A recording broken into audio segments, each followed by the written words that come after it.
তাদের পিঠের চামড়া তুলে নেব। ইসরায়েলের সমস্ত পণ্য বাংলাদেশ থেকে আমরা বয়কট ঘোষণা করছি। ইসরায়েল সারা বিশ্বে একটি নিকৃষ্টতম বর্বর হত্যাকাণ্ড চালিয়েছে।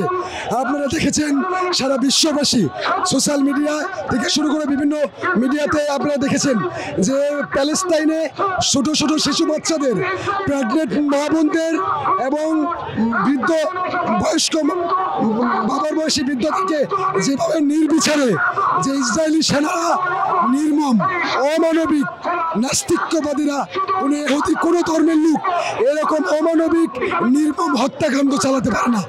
আমরা বাংলাদেশ জাতীয়তাবাদী ছাত্র দল পৃথিবীর যে কোনো ধর্মের মানুষের উপরে অন্যায়ভাবে যদি কোনো সেনাবাহিনী তাদের উপর হত্যাকাণ্ড চালা, তাদের উপর জুলুম করে, আমরা বাংলাদেশ জাতীয়তাবাদী ছাত্র দল মানবিক দিক থেকে এবং একজন মুসলমান হিসেবে আমরা তীব্র প্রতিবাদ এবং নিন্দা জানাই। আজকের প্রোগ্রামে বাংলাদেশ জাতীয়তাবাদী ছাত্র দল, আমাদের ছাত্র দলের সাংগঠনিক দেশনায়ক তারেক রহমানের আহ্বানে ছাত্র দল আজকে 3 ব্যাপী যে কর্মসূচি ঘোষণা করেছে ইসরায়েলের বিরুদ্ধে আমরা হুঙ্কার দিচ্ছি। আর যদি ফিলিস্তিনের একটা মুসলমান ভাই বোনদেরকে, শিশু বাচ্চাদেরকে হত্যা করা হয়, আমরা তীব্র প্রতিবাদ জানাই। আমরা তাদের পিঠের চামড়া তুলে নেব, তাদের গালে জুতা পিটা করব, আমরা তাদেরকে বয়কট করব।